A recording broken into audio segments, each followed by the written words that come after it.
1887 May 20 ഖോദിയാം Pritam എന്ന തിരുവെഴുത്ത് വഴി ലയോ 13 പാപ്പ കോട്ടയം തൃശൂർ വികാരിയാത്തുകൾ സ്ഥാപിച്ച് സീറോ മലബാർ സഭയുടെ ഹൈറാർക്കി ചിട്ടപ്പെടുത്തിയതിന്റെ ഓർമ്മയാണ് നമ്മൾ ഇന്ന് കൊണ്ടാടുന്നത്. 1888 ഇവിടെ എത്തിയ ചാൾസ് ലെവിഞ്ച് പിതാവ് 1891 മുതൽ നമ്മുടെ ഈ പള്ളിയുടെ തൊട്ടടുത്തുള്ള കർമ്മലീത്ത മഠത്തിന്റെ ആ കെട്ടിടത്തിൽ താമസമാക്കിക്കൊണ്ട് തന്റെ വികാരിയാത്തിന്റെ ഭരണം ആരംഭിക്കുകയും അങ്ങനെ ചങ്ങനാശ്ശേരി കേന്ദ്രമാക്കി കോട്ടയം വികാരിയാത്ത് പ്രവർത്തനം ആരംഭിക്കുകയും ഒക്കെ ചെയ്തതിന്റെ ഓർമ്മയാണിത്. നമുക്ക് ഈ അവസരത്തില് ലയോ 13 പാപ്പയെ വളരെ സന്തോഷത്തോടു കൂടി ഓർക്കാം. 138 വർഷങ്ങൾക്ക് ശേഷം ലയോ 14 പാപ്പയെ കിട്ടിയ സന്തോഷത്തിലാണ് നമ്മളെല്ലാവരും. ലയോ 13 പാപ്പ സാമൂഹിക പ്രബോധനങ്ങളോടും പൗരസ്ത്യ സഭകളോടുള്ള ആദരവ് മൂലവും എല്ലാം നമ്മുടെ ചരിത്രത്തിൽ അനുസ്മരിക്കപ്പെടുന്ന വ്യക്തിയാണ്. അതേ പാത തന്നെ ലയോ 14 പാപ്പായും തുടരും എന്ന് നമുക്ക് പ്രതീക്ഷിക്കാം. നമ്മൾ ഇന്ന് ഈ ദിവസം 2002 അഭിവന്ധ്യ പെരുന്തോട്ടം പിതാവിന്റെ മെത്രാഭിഷേകം പിതാവ് 23 വർഷം മേൽപ്പെട്ട ശുശ്രൂഷയിൽ പൂർത്തിയാക്കുകയാണ്. വളരെ സന്തോഷത്തോടെ ഹൃദയപൂർവ്വം നമ്മുടെ തിരുവിതാ കുടുംബത്തിലെ മുഴുവൻ പേര് അഭിവന്ധ്യ പിതാവിന് ഈ വാർഷികത്തിന്റെ ആശംസകൾ. നമ്മൾ ഇന്ന് നമ്മളുടെ കൂടെ അഭിവന്ധ്യ ജോൺ നെല്ലിക്കുന്നേൽ പിതാവുണ്ട്. പലരും തെറ്റിദ്ധരിച്ച് പറയാറുണ്ട് ഞാനാണ് ഈ സഭയിലെ ഏറ്റവും ചെറുപ്പക്കാരനായ മെത്രാൻ. എന്നെക്കാളും ചെറുപ്പമാണ് അദ്ദേഹം ഇന്ന് നമ്മളെ കുറിച്ച് നല്ല കാര്യങ്ങൾ മാത്രമേ പറഞ്ഞുള്ളൂ. നിങ്ങൾ ശ്രദ്ധിച്ചു കാണാം. നിങ്ങൾ വിചാരിച്ചേക്കരുത് ഇത് പറയാൻ വേണ്ടിയിട്ട് ഞാൻ പ്രത്യേകം അദ്ദേഹത്തെ വിളിച്ചുകൊണ്ട് വന്നതാണ്. അദ്ദേഹം ഹൃദയത്തിൽ തട്ടി പറഞ്ഞതാണെന്നാണ് നമ്മുടെ വിശ്വാസം. ഏതായാലും അഭിവന്ധ്യ പിതാവ് ഞങ്ങളെല്ലാം സഹപാഠികളായിരുന്നു. ആ വലിയൊരു സ്നേഹം കൂട്ടായ്മ ഇപ്പോഴും ഉണ്ട്. നമ്മൾ കോട്ടയം വികാരിയാത്ത് സ്ഥാപിക്കുമ്പോൾ ഇന്നത്തെ എറണാകുളം വികാരിയാത്തും എല്ലാം അതിനകത്തായിരുന്നു. പിന്നീട് 1896 കോട്ടയം വികാരിയാത്ത് വിഭജിച്ച് എറണാകുളം വികാരിയാത്ത് കൂടെ ചേർത്ത് അങ്ങനെ തൃശ്ശൂരും ചങ്ങനാശ്ശേരി എറണാകുളവും എല്ലാം വീണ്ടും പ്രഖ്യാപിക്കപ്പെടുന്നു. അങ്ങനെ നോക്കുമ്പോൾ ഇടുക്കിക്കും ഇന്ന് അനുസ്മരിക്കാവുന്ന ഒരു ദിവസമാണ്.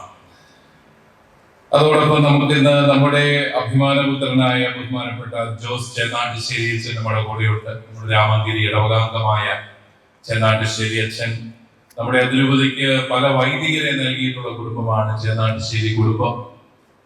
അവിടെ നിന്നൊരു വൈദികൻ ഇന്ന് നമ്മുടെ ലോക പ്രശസ്തമായ ക്രൈസ്റ്റ് യൂണിവേഴ്സിറ്റിയുടെ വൈസ് ചാൻസലർ സ്ഥാനത്തെത്തി. ആ യൂണിവേഴ്സിറ്റിയുടെ വൈസ് ചാൻസലർ ആകുന്ന 2ാമത്തെ ചങ്ങനാശ്ശേരി അതിരൂപതക്കാരനാണ് അദ്ദേഹം. നമ്മുടെ CMI സഭയുടെ പ്രയർ ജനറലായ തോമസ് അച്ഛൻ ആയിരുന്നു ആദ്യത്തെ വൈസ് ചാൻസലർ. വീണ്ടും നമുക്കിപ്പോൾ ജോസച്ചൻ അതിന്റെ വൈസ് ചാൻസലറായിട്ട് വരുന്നു. നമുക്ക് അഭിമാനമുണ്ട്. നമ്മൾ ഇന്ന് എക്സലൻസ് അവാർഡ് കൊടുത്ത് ആദരിക്കുന്ന ബഹുമാനപ്പെട്ട സാബു സാറും ഡോക്ടർ ജോൺ പടനിലവും 2 പേരും നമുക്ക് അഭിമാനമാണ്. സാബു സാർ ലോക പ്രശസ്ത ശാസ്ത്രജ്ഞന്മാരിൽ ഒരാളാണ്. മഹാത്മാഗാന്ധി യൂണിവേഴ്സിറ്റിയുടെ വൈസ് ചാൻസലർ ആയിരുന്നു. പടനിലം ഡോക്ടർ അദ്ദേഹം വൈദ്യശാസ്ത്ര രംഗത്തെ അദ്ദേഹത്തിന്റെ സംഭാവനകൾ മാത്രമല്ല, അദ്ദേഹത്തിന്റെ ജീവിതത്തിന്റെ ഈ അടുത്ത നാളിലുള്ള കാലഘട്ടം മുഴുവൻ അടയാളപ്പെടുത്തപ്പെടുന്നത് അദ്ദേഹത്തിന്റെ കാരുണ്യ പ്രവർത്തനങ്ങൾ മൂലമാണ്. അദ്ദേഹത്തെയും പ്രത്യേകമായിട്ട് ഒത്തിരി സന്തോഷത്തോടു കൂടി ഞാൻ ഓർക്കുകയാണ്.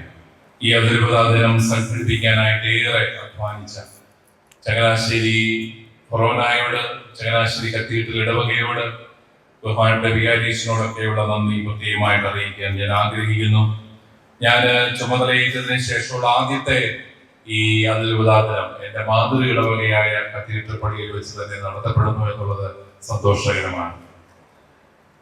നമ്മള് കാലഘട്ടത്തിൽ മുന്നോട്ട് പോകുമ്പോൾ വെല്ലുവിളികൾ ഏറെയുണ്ടെങ്കിലും ദൈവം നമ്മുടെ കൂടെ ഉണ്ട് എന്നുള്ളൊരു വലിയ സന്തോഷമാണ് നമ്മളെ എല്ലാവരെയും നയിക്കേണ്ടത്.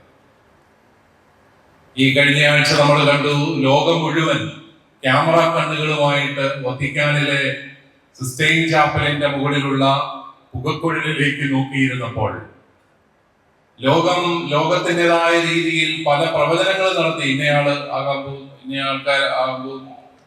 ലോകത്തിന്റെ രീതികളെ എല്ലാം മാറ്റിക്കൊണ്ട് എവിടെയോ പരിശുദ്ധാത്മാവ് പാത്തു വെച്ച് സൂക്ഷിച്ച അഭിവന്യ ലയോ 14 പാപ്പയെ നമുക്ക് തന്നുകൊണ്ട് ലോകത്തിന് ലഭിക്കുന്ന വളരെ കൃത്യമായ ഒരു സന്ദേശം, ഈ സഭ ഇന്നും പരിശുദ്ധാത്മാവിനാൽ നയിക്കപ്പെടുന്നു എന്നാണ്. ഒരു മാനുഷിക ശക്തിക്കും ഒരു രാഷ്ട്രീയ ശക്തിക്കും മാറ്റി നിർത്താനാവാത്ത ദൈവിക പ്രഭാവമാണ് നമ്മുടെ സഭയെ മുന്നോട്ട് നയിക്കുന്നത്. അതുകൊണ്ട് തന്നെ നമുക്ക് ഭയപ്പെടേണ്ട കാര്യം, പരിശുദ്ധ പിതാവ് ആവർത്തിച്ച് പറഞ്ഞു, നിങ്ങൾ ഭയപ്പെടേണ്ട. കാരണം ഇന്നത്തെ കാലഘട്ടത്തിൽ, ഈ ആർട്ടിഫിഷ്യൽ ഇന്റലിജൻസിന്റെ ഒക്കെ കാലഘട്ടത്തിൽ ഇന്നും സഭയിൽ പരിശുദ്ധാത്മാവുണ്ട്. പരിശുദ്ധാത്മാവ് സഭയെ നയിക്കുന്നു എന്നുള്ളതിന് ഏറ്റവും ശക്തമായ ഒരു അടയാളമായിട്ട് തന്നെ പരിശുദ്ധ പിതാവിന്റെ തെരഞ്ഞെടുപ്പിനെ ഞാൻ കാണുകയാണ്. നമ്മുടെ ക്രൈസ്തവ വിശ്വാസത്തിന്റെ ഒരു പ്രത്യേകത, നമുക്കാർക്കും ഒറ്റയ്ക്ക് സ്വർഗത്തിൽ പോകാൻ പറ്റുകയില്ല എന്നുള്ളതാണ്. സ്വർഗത്തിൽ പോകുവാണെങ്കിൽ മിനിമം നമ്മുടെ കൂടെ ഒരാളെങ്കിലും കാണുമെന്നാണ് പറയുന്നത്. നരകത്തിൽ പോവുകയാണെങ്കിൽ നമ്മുടെ പഞ്ചായത്തിലെ എല്ലാവരും കാണും കൂടെ എന്നാണ് പറയുന്നത്. കാരണം തിന്മ വളരെ പെട്ടെന്ന് പടരും. തിന്മ നന്മയെക്കാളും സ്പീഡിൽ വളരുന്നതാണ് തിന്മ. അതുകൊണ്ട് ഒറ്റയ്ക്ക് ഉള്ള ഒരു രക്ഷ നമ്മുടെ ക്രൈസ്തവ വിശ്വാസത്തിലില്ല. നമ്മൾ ഒരു കൂട്ടായ്മയായിട്ടാണ്. അതുകൊണ്ടാണ് നടപടി പുസ്തകം 2-ാമത്തെ അധ്യായത്തിൽ വളരെ വ്യക്തമായിട്ട് പറയുന്നത്, വിശ്വസിച്ചവരെല്ലാം ഒരു ഒറ്റ സമൂഹമായി മാറി. പരിശുദ്ധാത്മാവ് പന്തക്കോസ്താ തിരുനാളിൽ വന്ന് ആദ്യം സംഭവിക്കുന്നത് ഒരു സമൂഹം അവിടെ രൂപപ്പെട്ടു. കുറെ വ്യക്തികളെ ഈശോ സ്വാധീനിച്ചെന്നല്ല പറയുന്നത്, ഒറ്റ സമൂഹമായി അവർ മാറുകയാണ്. ഇതാണ് സഭയുടെ അടിസ്ഥാന ഭാവം.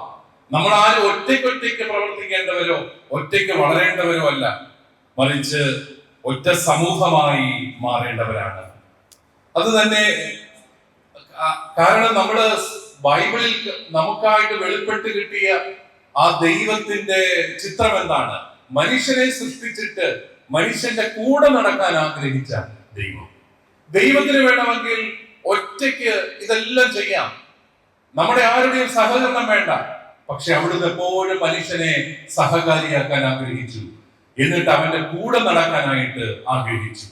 നമ്മുടെയും കൂടെ ദൈവമുണ്ട് എന്ന് വിശ്വസിക്കലാണ് ഏറ്റവും പ്രധാനം. നമ്മൾ കേവലം ഒരു മാനുഷിക കൂട്ടായ്മയല്ല, ദൈവത്തിന്റെ ശക്തിയുള്ള കൂട്ടായ്മയാണ്.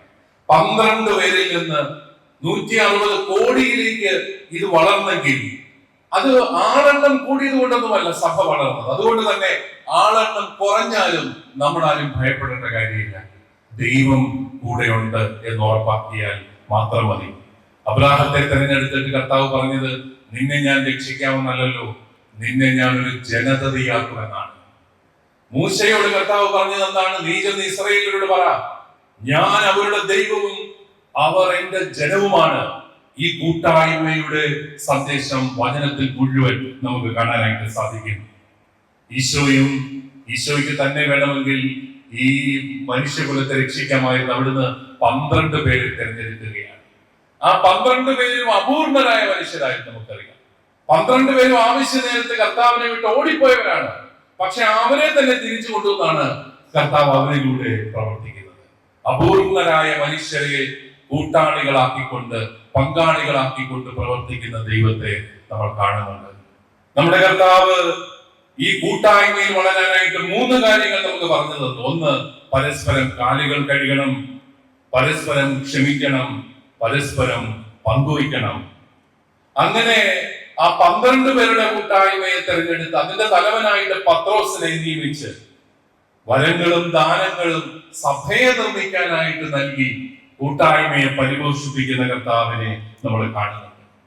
ഈ കാലഘട്ടത്തിലേക്ക് വരുമ്പോൾ ഈ കൂട്ടായ്മ യാഥാർത്ഥ്യബോധത്തോടെ ജീവിക്കാനായിട്ട് പരിശുദ്ധ ഫ്രാൻസിസ് പാപ്പ നമുക്ക് തന്ന ഒരു സൂത്രവാക്യമാണ് സിനഡാലിറ്റി എന്ന് പറയുന്നത്. അതെന്താണ്? നിങ്ങൾ ഒരുമിച്ച് പ്രവർത്തിക്കുമ്പോൾ തീരുമാനങ്ങൾ എടുക്കുന്നതിന് മുമ്പ് എല്ലാവരെയും ശ്രമിക്കണം. തീരുമാനങ്ങൾ എടുക്കുന്നത് ഒരിക്കലും ഒറ്റയ്ക്കായിരിക്കരുത്, എല്ലാവരെയും ശ്രമിക്കണം.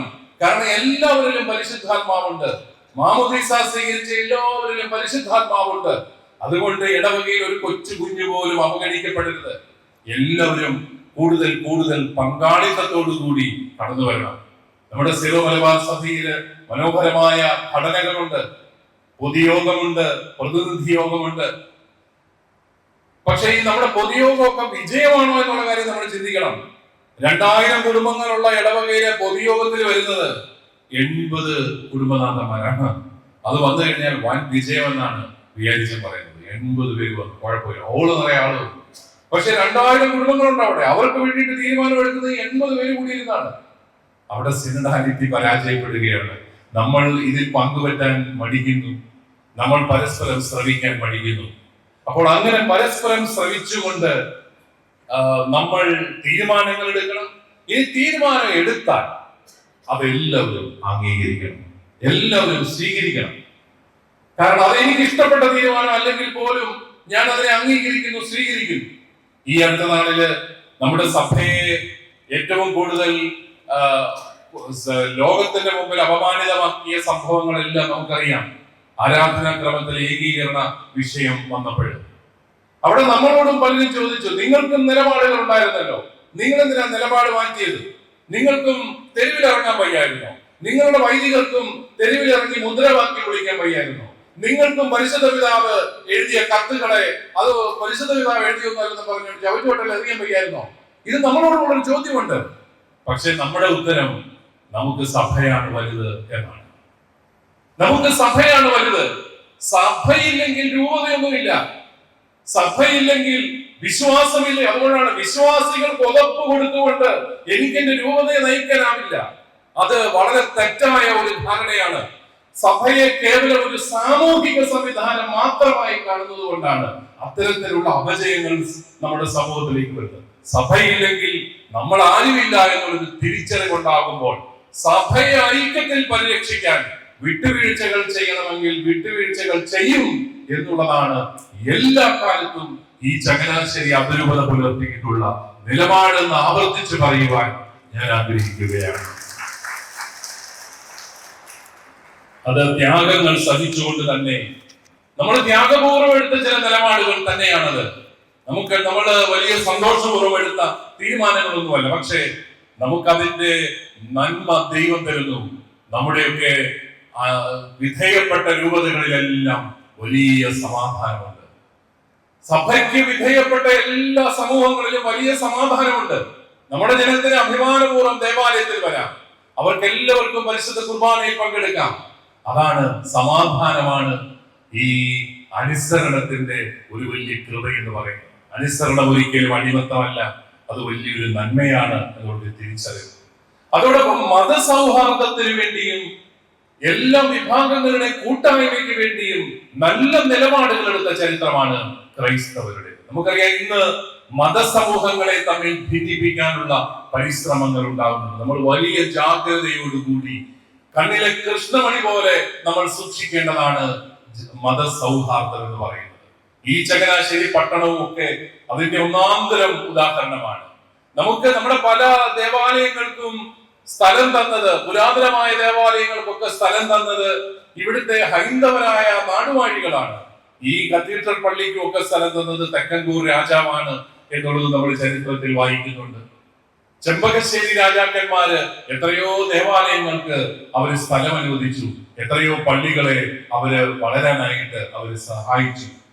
മതസൗഹാർദ്ദം എന്ന് പറയുന്നത് നമ്മുടെ സമൂഹത്തിന്റെ ഏറ്റവും പ്രധാനപ്പെട്ട ഒരു കാര്യമാണെങ്കിൽ അതും അതിന് വിരുദ്ധമായിട്ടുള്ള നിലപാടുകൾ ഉണ്ടാകുമ്പോഴും നമ്മൾ ജാഗ്രതയോടുകൂടി തന്നെ ഇരിക്കണം എന്നുള്ളതാണ്.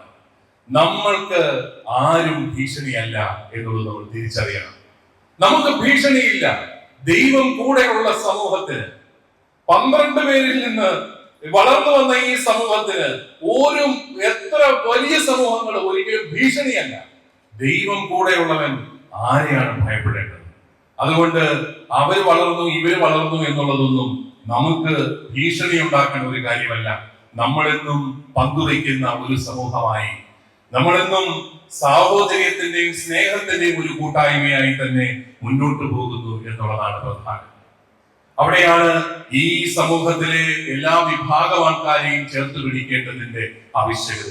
ഇവിടെ ബഹുമാനപ്പെട്ട ഇട്ടേക്കാട്ടച്ചൻ നെൽകർഷകരുടെയും മലയോര കർഷകരുടെയും ഒക്കെ കാര്യം പറയുകയുണ്ടായി. മലയോര കർഷകര് നോവുമ്പോൾ നമുക്ക് എല്ലാവർക്കും നോവണം.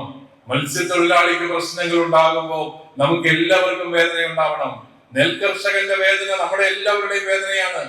എന്തുകൊണ്ടാണ് ഇത്രയും മനോഹരമായി ഈ നാടിനെ, ഇത്രയും മനോഹരമായി കേരളം ഇന്നും ഇങ്ങനത്തെ അവസ്ഥയിൽ കഴിയുന്നുണ്ടെങ്കിൽ ഈ ഒരു കൂട്ടായ്മയുടെ ഭാവം നമുക്ക് നഷ്ടപ്പെടുന്നത് കൊണ്ടാണ് എന്ന് നമ്മൾ തിരിച്ചറിയണം. കേരളത്തിലെ ഭൂമിയുടെ 50% കൃഷിഭൂമിയാണ്. പക്ഷേ ആ കൃഷിഭൂമി കൊണ്ട് കർഷകന് ഗുണമില്ലാത്ത ഒരവസ്ഥ വരുമ്പോൾ പിന്നെ നമ്മുടെ നാട് എങ്ങനെയാണ് സാമ്പത്തികമായിട്ടും സാമൂഹികമായിട്ടും അഭിവൃദ്ധിപ്പെടുന്നത്? എന്തുകൊണ്ടാണ് നമ്മുടെ ചെറുപ്പക്കാര് വിദേശത്തേക്കൊക്കെ പോകുന്നത്? ഇവിടെ നിന്നിട്ട് ഒരു കാര്യവുമില്ല എന്നുള്ളൊരു ചിന്ത അവന്റെ ഉള്ളിൽ ഒരു വലിയ നിരാശയായി പടരുന്നത് കൊണ്ടല്ലേ? അവിടെയൊക്കെ നമ്മൾ ഗവൺമെന്റിന് എത്രയോ നിവേദനങ്ങൾ കൊടുത്തു. പ്രത്യേകിച്ച് കുട്ടനാടൻ കർഷകരുടെ പേരിൽ, മലയോര കർഷകരുടെ പേരിലൊക്കെ എത്രയോ നിവേദനങ്ങൾ കൊടുത്തു. നിവേദനങ്ങളുടെ എണ്ണം പെരുകുന്നതല്ലാതെ ക്രിയാത്മകമായ നടപടികൾ ഉണ്ടാകുന്നില്ല എന്നുള്ളത് നമ്മുടെ ഒരു വലിയ വേദന തന്നെയാണ്. നമുക്ക് ഈ തിരുവതാ ദിനാചരണത്തില് നമ്മുടെ ഈ കൂട്ടായ്മയുടെ ഭാവം, എല്ലാ വിഭാഗം ജനങ്ങളോടും ഉള്ള ഈ കൂട്ടായ്മയുടെ ഭാവത്തിൽ വളരാനായിട്ട് നമുക്ക് പരിശ്രമിക്കാം. അതിന്റെ ഒരു വലിയ അടയാളമായിട്ടാണ് നമ്മൾ ഇന്ന് പാറയിൽ മരിയൻ തീർത്ഥാടന കേന്ദ്രത്തിന്റെ അതിന്റെ നിർമ്മാണവുമായി ബന്ധപ്പെട്ട ഹൗസിംഗ് പ്രോജക്റ്റ് ഇന്ന് ഉദ്ഘാടനം ചെയ്തു. അഭ്യുന്നിയ പെരുന്തോട്ടം പിതാവിന്റെ കാലത്ത് നമ്മുടെ ഒരു പ്രിയപ്പെട്ട സഹോദരി ദാനം ചെയ്ത 2 ഏക്കറോളം സ്ഥലത്ത് 25 കുടുംബങ്ങൾക്ക് 5 സെന്റ് ഭൂമി നൽകിക്കൊണ്ട് നമ്മളത് ആരംഭിക്കുകയാണ്. ഞാൻ അതിരൂപതയോട് മുഴുവൻ ആഹ്വാനം ചെയ്തിരുന്നു, നമ്മുടെ ലാൻഡ് ബാങ്കിലേക്ക് കഴിയുന്നിടത്തോളം കുറച്ചെങ്കിലും ഭൂമി ദാനം ചെയ്യാനായിട്ട് തയ്യാറാവണം. ഏതാനും ഇടവകകൾ അതിന് മുന്നോട്ട് വന്നിട്ടുണ്ട്. ഇടവകകൾക്കും വ്യക്തികൾക്കും ഒക്കെ ഭൂമിയില്ലാത്തവർക്ക് ഭൂമി നൽകാൻ സാധിച്ചാൽ ഒരുപക്ഷെ വീട് പണിതു കൊടുക്കാൻ നമുക്ക് ധാരാളം പേരെ കണ്ടെത്താൻ സാധിച്ചേക്കും. ആ രീതിയിലുള്ള പ്രവർത്തനങ്ങളുടെ ആരംഭമാകട്ടെ ഇത് എന്ന് പ്രത്യേകമായിട്ട് ഞാൻ ആഗ്രഹിക്കുകയും പ്രാർത്ഥിക്കുകയും ചെയ്യുകയാണ്. നമ്മുടെ ഇറ്റാവ മിഷനെയും നന്ദിയോടുകൂടി ഓർക്കുന്നു.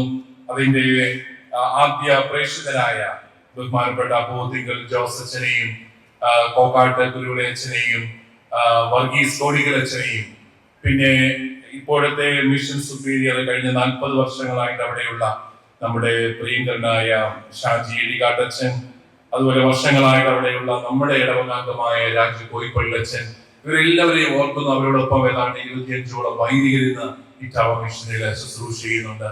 നമ്മൾ ഈ വർഷം ഒറീസയിലും മിഷൻ പ്രവർത്തനത്തിനായിട്ട് നമ്മുടെ പ്രിയപ്പെട്ട അച്ഛന്മാര് തയ്യാറായിട്ടുണ്ട് എന്നുള്ള കാര്യം കൂടി ഞാൻ അറിയിക്കുകയാണ്.